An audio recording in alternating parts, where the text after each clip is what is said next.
Life is truly too short just to be coasting along, jumping from obligation to obligation, and not finding that passion and purpose and joy in our day-to-day life and actually enjoying what we've been given in our own lives. So today I'm going to share with you a few quick tips about cultivating joy in your own life so that you can have more joy in your heart. I'm going to be sharing with you the things that actually help me.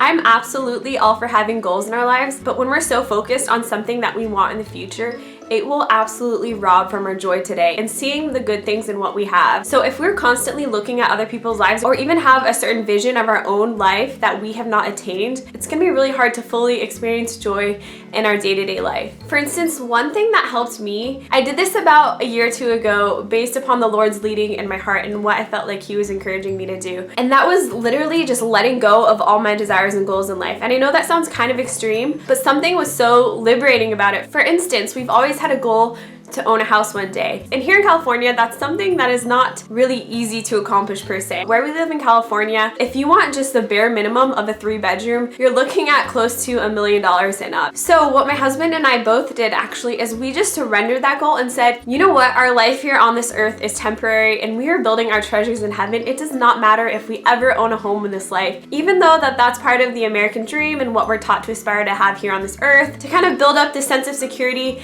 and our place here on this earth and have a beautiful home. While those things are awesome and I think it's great if you have those things, it was so freeing to just let go of that. And that was when we lived in a 1-bedroom apartment with our daughter, and I just was like, this is my life. I'm not gonna be happier in a house. I'm not gonna be happier with a yard. I'm not gonna be happier with all of these things. It was truly just accepting where we're at in life and accepting that forever. And it's knowing that happiness comes within and happiness is a choice. And while outside circumstances can change things and can be easier to enjoy life, we can often have less struggles and things can be a lot more convenient and all of those things.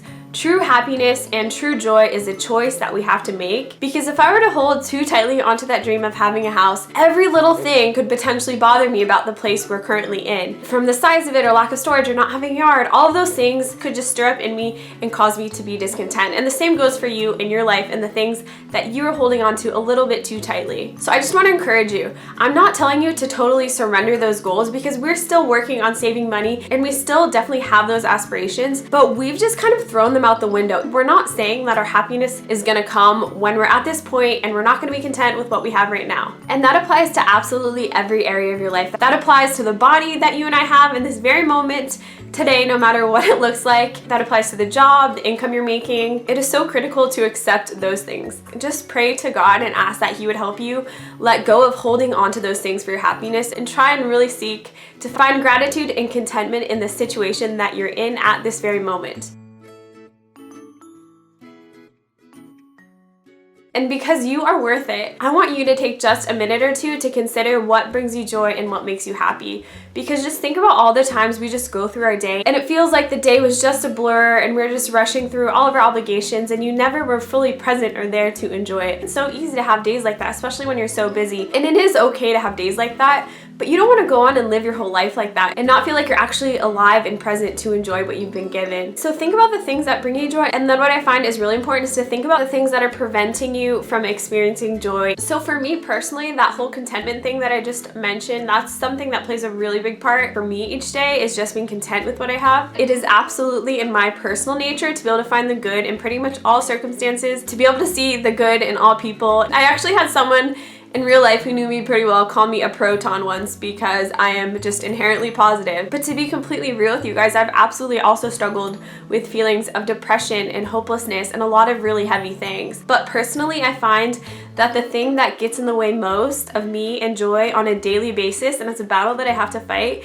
is just being stressed and anxious, especially as a mom in this season. It feels like there's so many things that I'm juggling and trying to stay on top of with dishes and mealtime and laundry and serving my husband and working on YouTube and making sure my daughter is engaged and feeling loved and learning. But what happens is oftentimes I'll hold on to one of those things and I'll feel stressed that it's not getting done or that I'm not doing a good enough job in that area. It just steals me away from the present and weighs me down. So what helps me find joy each day is taking more time and more moments to breathe. And when I am feeling stressed, to actually just relax and take that time to take some deep breaths, to kind of readjust my thoughts and tell myself the truth about whatever situation, to focus on what matters, to give myself grace, whatever I'm needing in that moment.